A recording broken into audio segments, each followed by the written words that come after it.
beritikaf di KPK ya. Sahur bentar lagi Mas Mario. Tuh.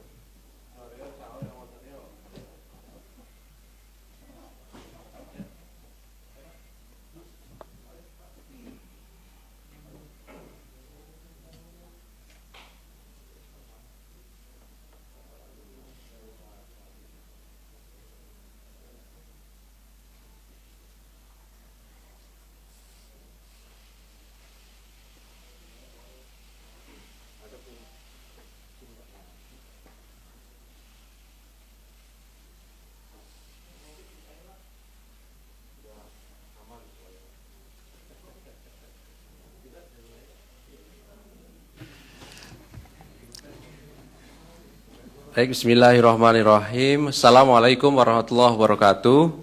Selamat pagi teman-teman semuanya. Tetap semangat di pagi hari ini. Mohon maaf menunggu karena kami harus memastikan bahwa seluruh proses-prosesnya kami lalui, baik itu proses administrasi penyelidikan maupun penyidikan.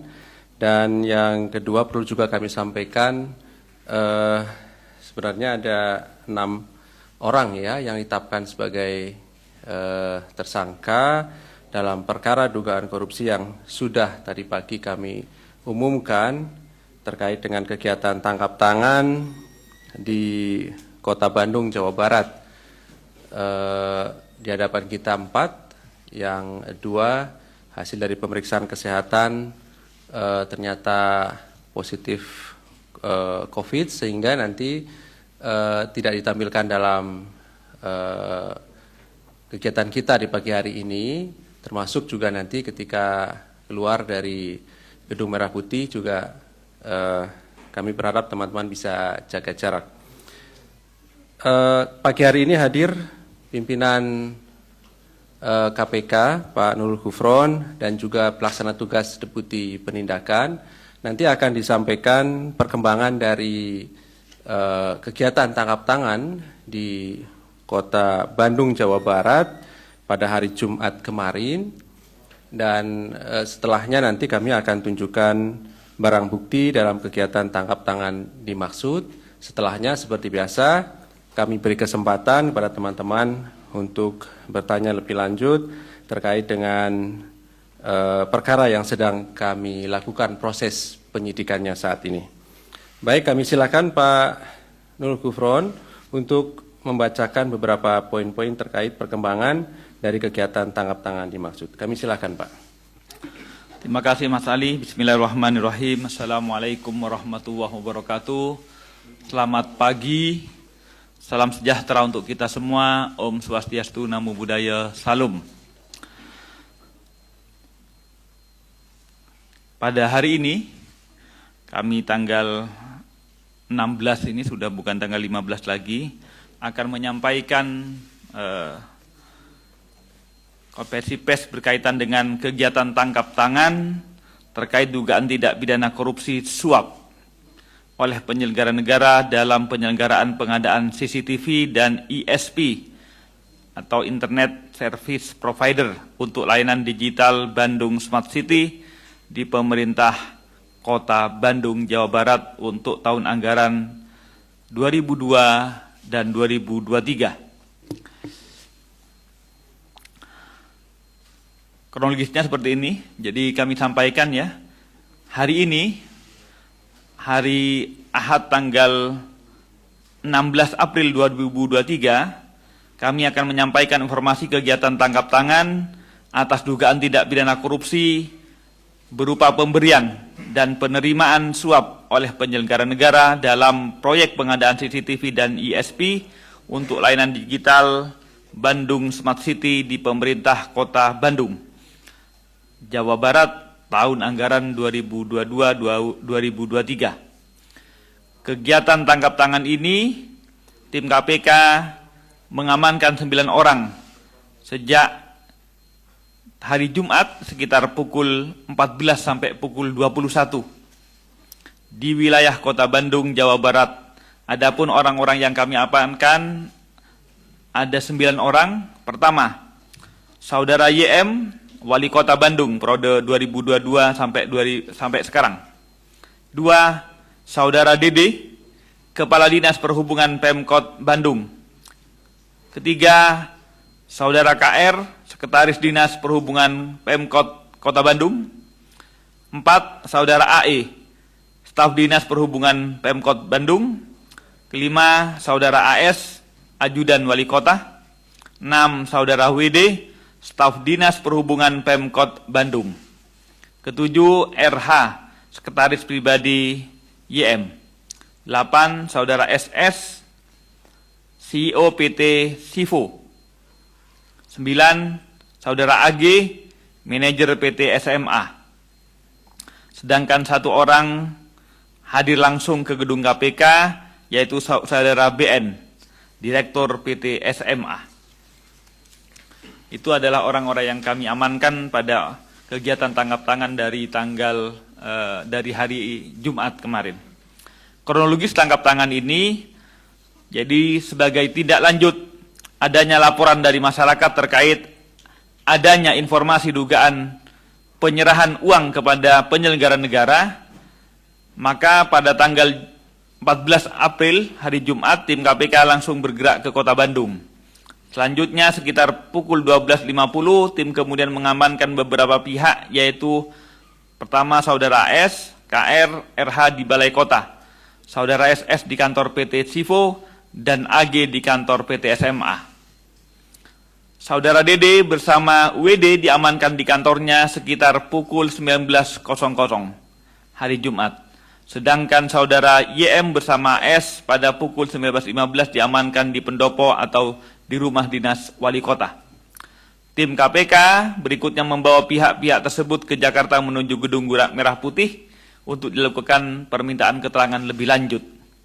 Turut diamankan barang bukti yang ditemukan dalam kegiatan tangkap tangan ini berupa uang dalam bentuk pecahan mata uang rupiah, uang dalam bentuk dolar Singapura, uang dalam bentuk dolar Amerika, uang dalam bentuk ringgit Malaysia, uang dalam bentuk yen, dan uang dalam bentuk baht Thailand, serta sepasang sepatu merek Louis Vuitton tipe Chris Charlie sneaker dengan kode 1A9JN8 berwarna putih, hitam dan coklat dengan total keseluruhan setara dengan nilai 924,6 juta rupiah. Selanjutnya akan kami jelaskan tentang kronologi yang kami duga dalam tindak pidana korupsi ini, yaitu pemerintah Kota Bandung di tahun 2018 mencanangkan Bandung sebagai kota cerdas melalui program Bandung Smart City.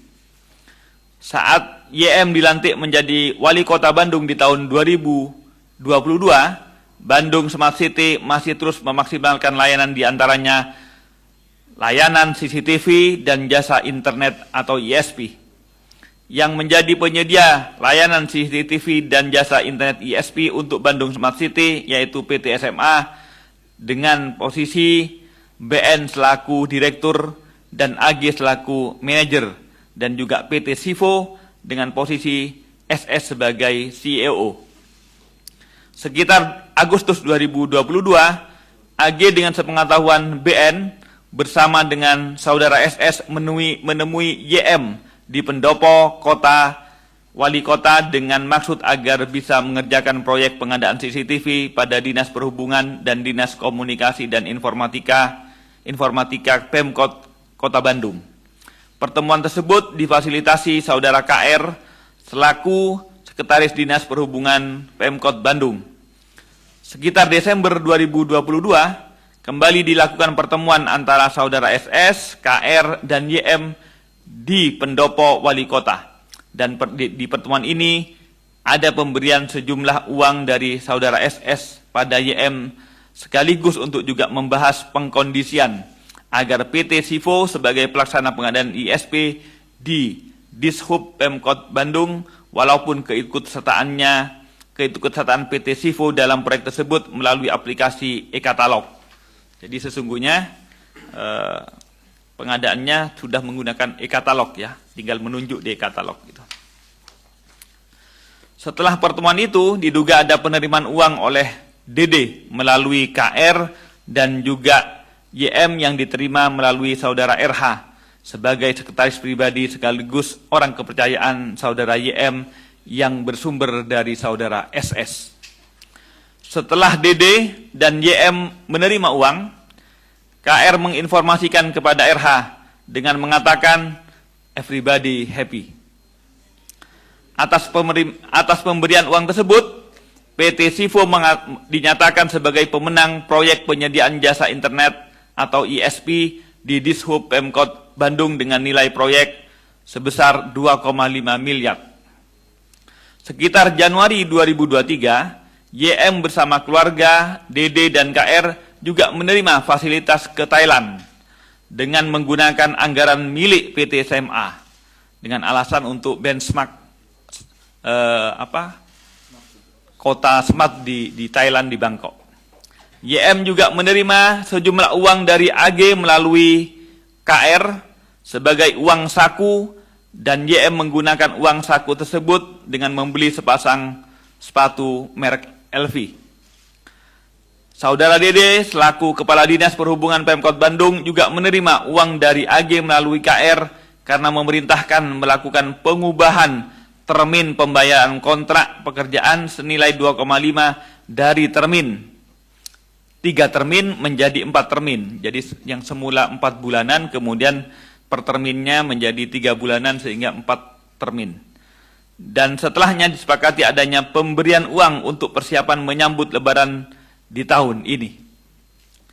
Diperoleh informasi penyerahan uang dari saudara SS dan AG untuk YM memakai istilah nganter Musan King. Sebagai bukti awal penerimaan uang oleh YM dan DD melalui KR senilai sekitar 924,6 juta. Dari pemeriksaan, tim KPK juga mendapatkan informasi dan data adanya penerimaan uang lainnya oleh saudara YM selaku Wali Kota Bandung dari berbagai pihak yang masih akan terus didalami lebih lanjut dalam pemeriksaan penyidikan. KPK atas kegiatan tangkap tangan ini kemudian menetapkan 6 orang tersangka, yaitu pertama saudara YM sebagai selaku Wali Kota Bandung periode 2022 sampai saat ini, 2 saudara DD Kepala Dinas Perhubungan Pemkot Bandung, 3 saudara KR Sekretaris Dinas Perhubungan Pemkot Bandung, 4 saudara BN Direktur PT SMA, 5 saudara SS, CEO PT Sivo, 6 saudara AG, manajer PT SMA. Para tersangka tersebut disangkakan sebagai berikut.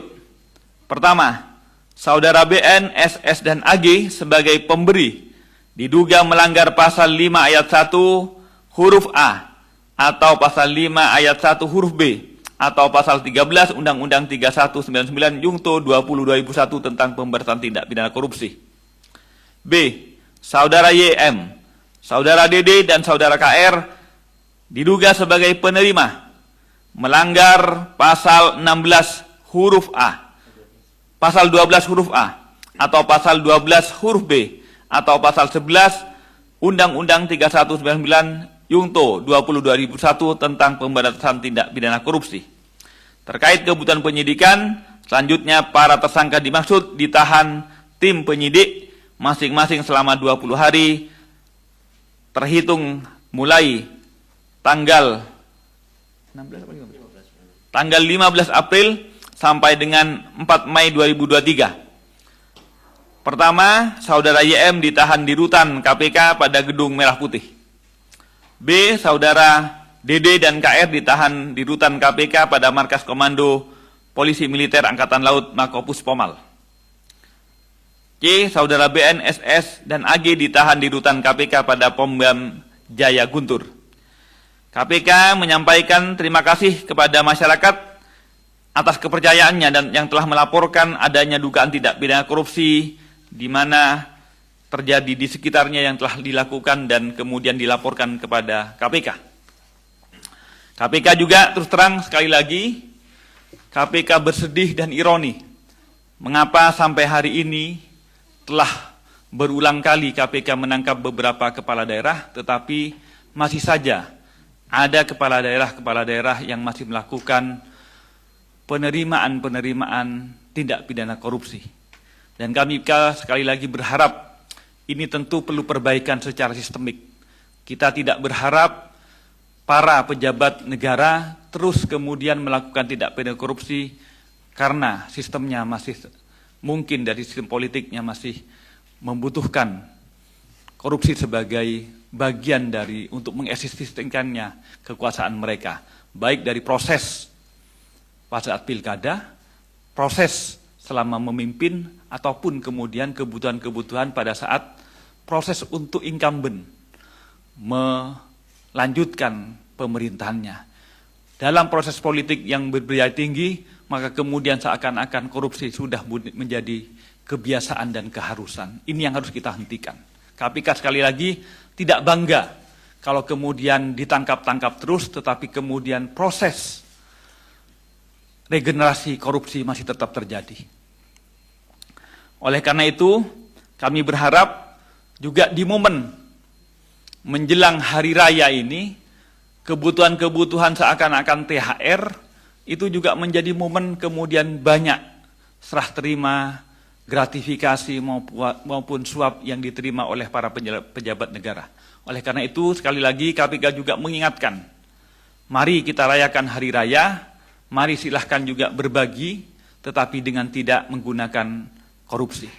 Demikian yang dapat kami sampaikan, saya kembalikan ke Mas Ali Fikri.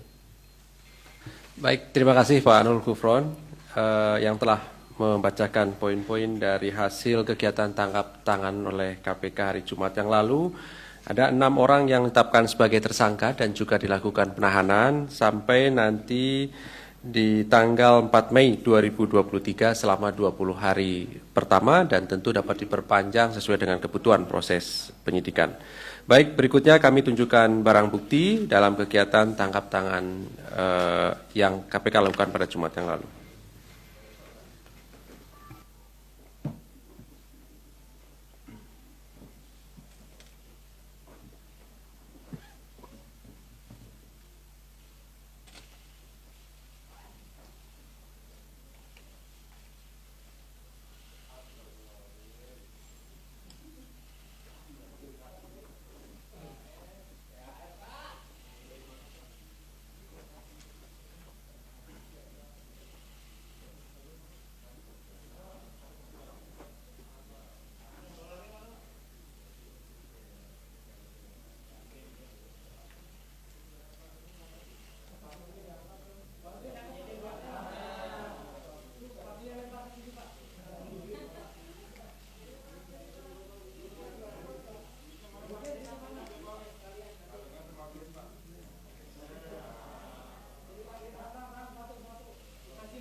Baik, terima kasih. Silakan 3 orang penanya.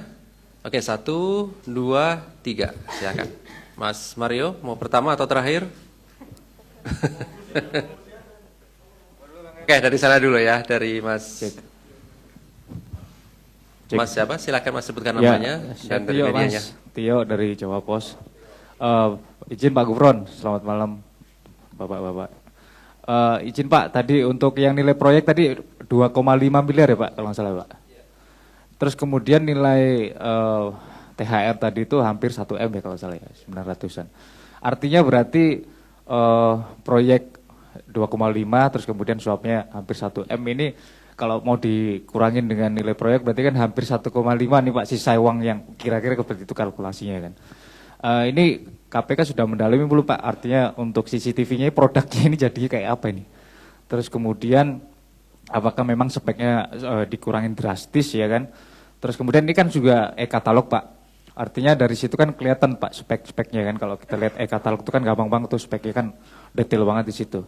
Apakah dia main di pengaturan spek juga tuh Pak? Manipulasi spek atau segala macam itu Pak? Kan ini kan udah e-katalog ya. Itu aja sih Pak. Oke, terima kasih Mas Tio. Silakan, Mas Yogi ya. Iya, izin Pak, saya Yogi dari Harian Kompas. Tadi itu kan penerimaannya sekitar 900-an gitu, dan menyambung Bapak tadi soal korupsi politik ya, itu kan nggak mungkin ya cuma segitu gitu loh Pak untuk biaya politik yang mahal itu. Apakah didalami juga maksudnya penerimaan yang lain gitu Pak untuk kepentingan politik, atau Pak Yana ini juga menggunakan uang itu untuk kepentingan politik terutama di Pilkada 2024 nanti gitu. Terima kasih. Oke, terima kasih. Terakhir Mas Mario ya, silakan Mas. Ya, terima kasih.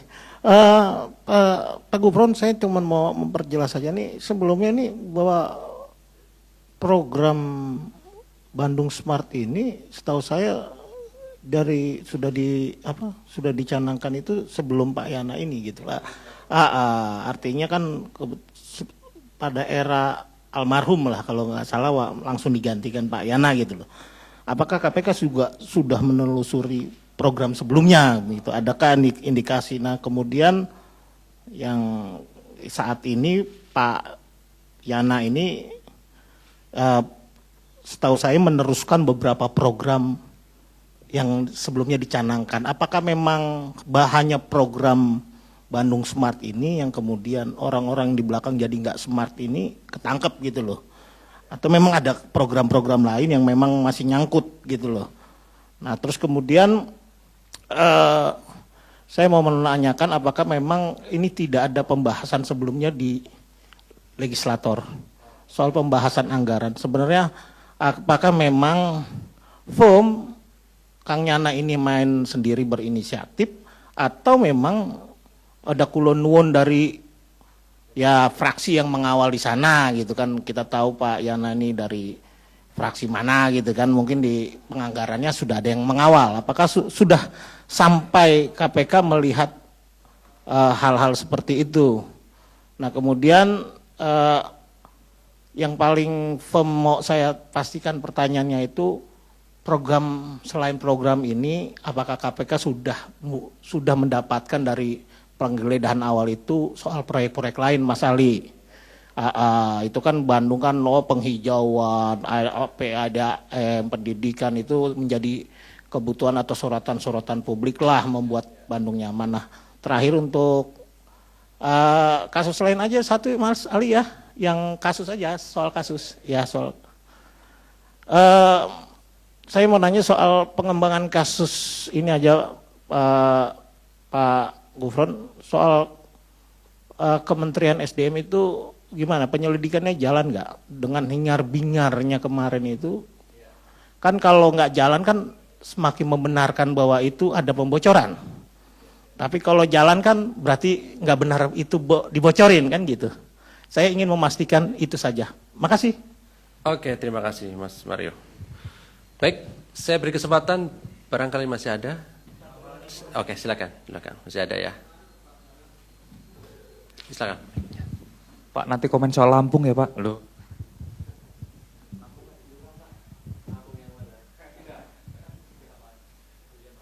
Izin Pak, saya Jonathan dari Kumparan. Mau penegasan aja sedikit Pak. Tadi disebutkan ada yang pakai kode nganter musangking itu. Ini tuh ada permintaan dari Pak YM sendiri nggak sih Pak untuk pemberian sepasang sepatu LV itu?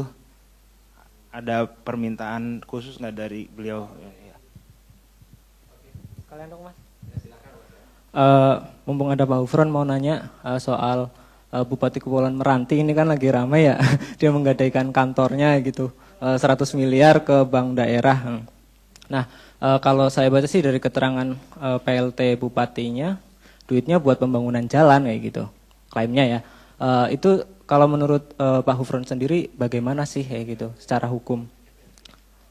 Ya, apakah itu masuk tindak pidana korupsi dan semisal mungkin pasal apa gitu. Kemudian untuk Pak Deputi ya gitu.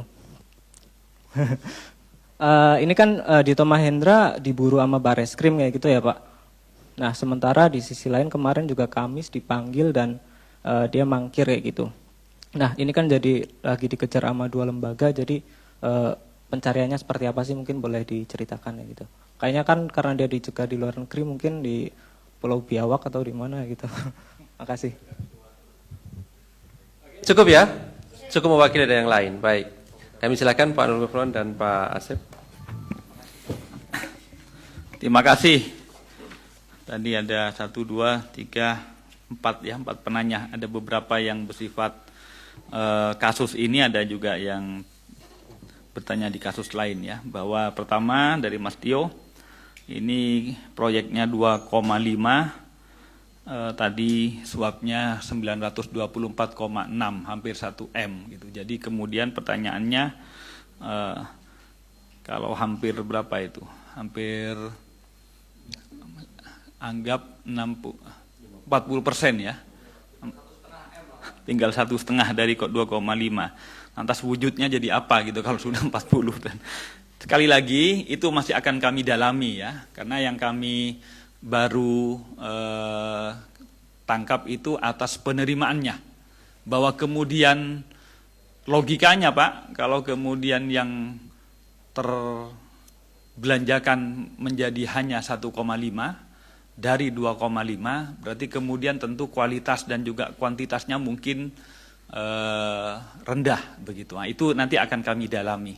Sementara kami masih menerima ataupun memeriksa di pokok kegiatan yang kami tangkap itu atas penerimaan suapnya. Tentu kemudian biasanya ya bayangkan dari 2,5 924 kembali, berarti kan pasti 1,5 itu terbelanjakan dalam baik kualitas maupun kuantitas yang tidak lagi memadai, atau sebaliknya memadai tapi memang di markup, memang di itu semua masih kemungkinan yang akan kami dalami. Itu kegiatan kami lebih lanjut.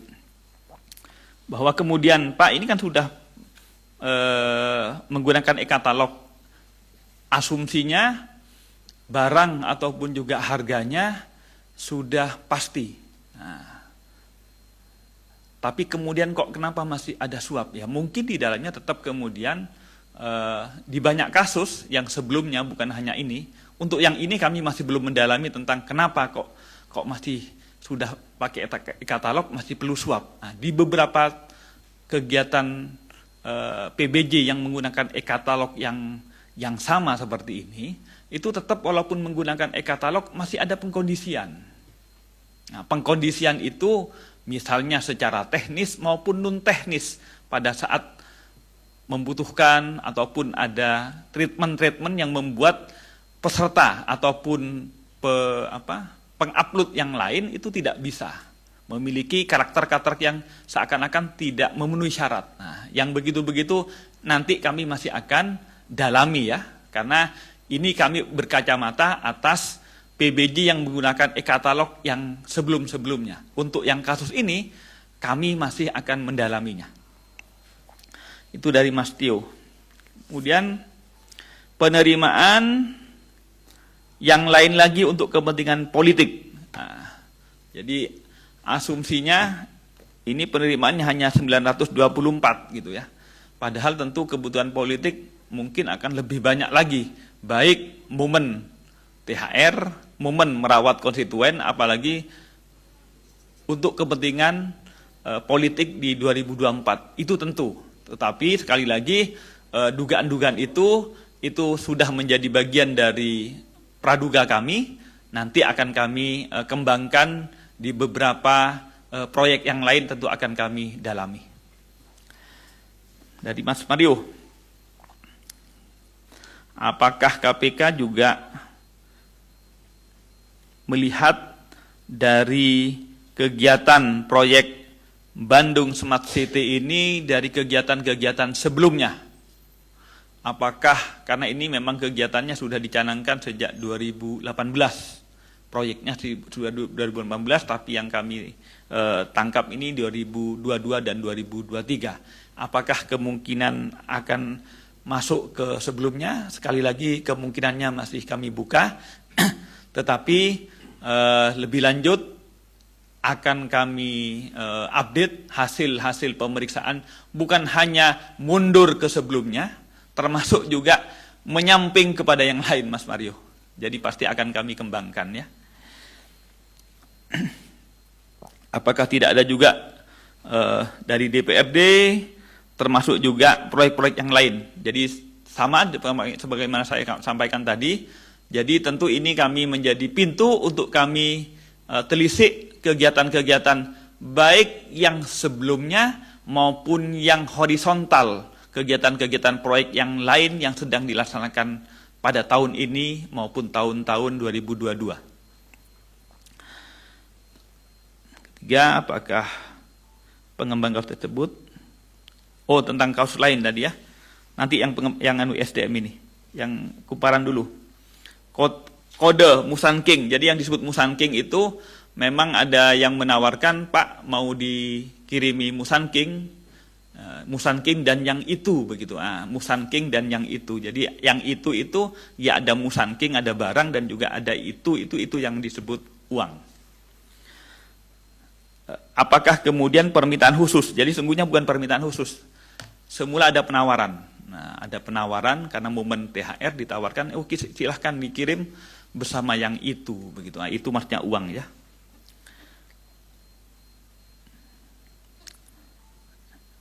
Ada itu yang berkasus dengan ini. Kemudian masuk kepada yang SDM.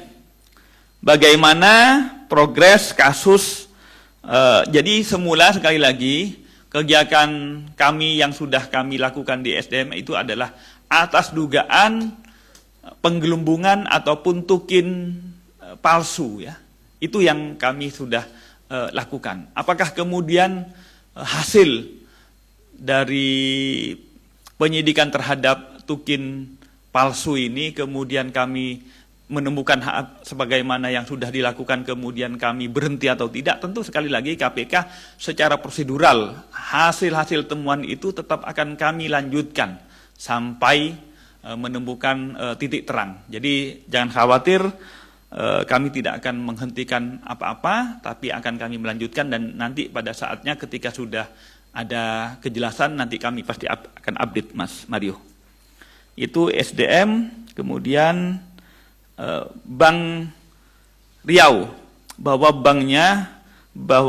kantor Bupati diagunkan kepada Bank Riau untuk pembangunan ya. Sekali lagi kami nanti akan mentelisik lebih lanjut, akan mengkaji apakah mungkin sebuah kantor yang merupakan aset dari negara itu diagunkan kepada bank untuk sebuah kredit.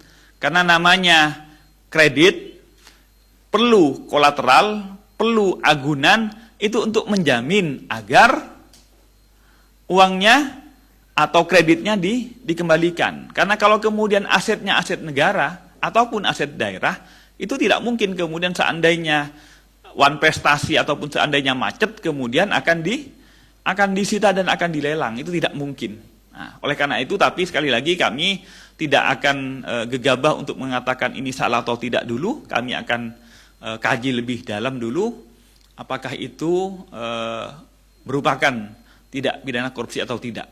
Karena ini kan sesungguhnya dalam lalu lintas privat ya, kredit. Nah, tetapi walaupun kredit, kalau yang diagunkan barang milik negara, BMN, itu apakah mungkin atau tidak, sekali lagi masih akan kami dalami lebih dulu. Saya kira itu. Selanjutnya tentang Saudara Dito yang dipanggil di Bareskrim maupun di KPK, nanti Mas Asep untuk bisa menjelaskan. Silakan Mas Asep. Kalau juga ada tambahan yang lain silakan. Siap. Terima kasih pimpinan. menambahkan apa yang sudah disampaikan oleh Pak Gufron tadi terkait dengan Dito Mahendra. Memang di Bareskrim juga perkaranya yang terkait dengan penemuan senjata api pada saat kami melaksanakan penggeledahan itu sedang ditangani, dan memang juga ada pernyataan dari Bapak Kabar Eskrim terkait dengan permintaan untuk saudara Dito hadir karena sampai saat ini belum hadir. Begitupun juga penanganan perkara di kami di KPK. Kami juga memanggil saudara Dito dan sampai kemarin juga belum hadir. Tentunya kami secara bersama-sama dengan Bareskrim terus berkoordinasi untuk menghadirkan saudara Dito. Langkah-langkah yang sudah kita laksanakan salah satunya adalah dengan menerbitkan atau mohon pencekalan ke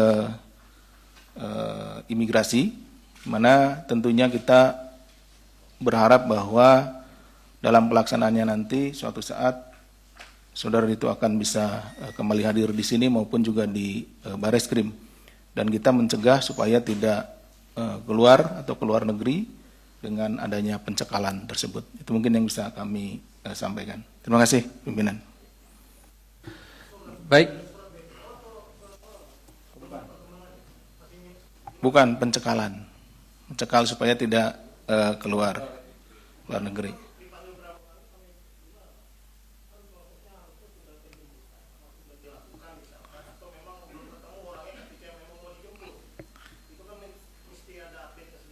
Iya, jadi sedang kita cari koordinasi dengan Bareskrim bersama-sama. Kita akan sedang mencari yang bersangkutan. Sampai saat ini barangkali nanti Mas Mario ada informasi, mohon disampaikan kepada kami. Ada di biasanya Mas Mario punya informasi seperti itu.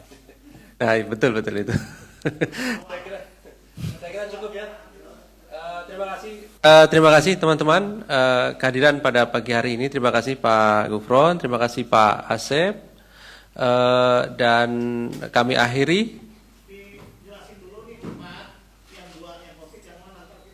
Enggak, yang dua kan memang tidak kami tampilkan di sini, sehingga nanti ini keluar dulu, baru kemudian yang dua juga begitu. Sehingga yang dua kami berharap teman-teman tetap jaga jarak tentunya kan ya.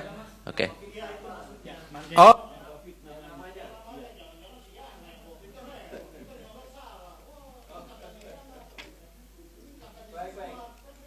Ya, baik. Nanti disampaikan ya, nanti sampaikan. Oke ya, baik. Terima kasih, kami akhiri. Assalamualaikum warahmatullahi wabarakatuh.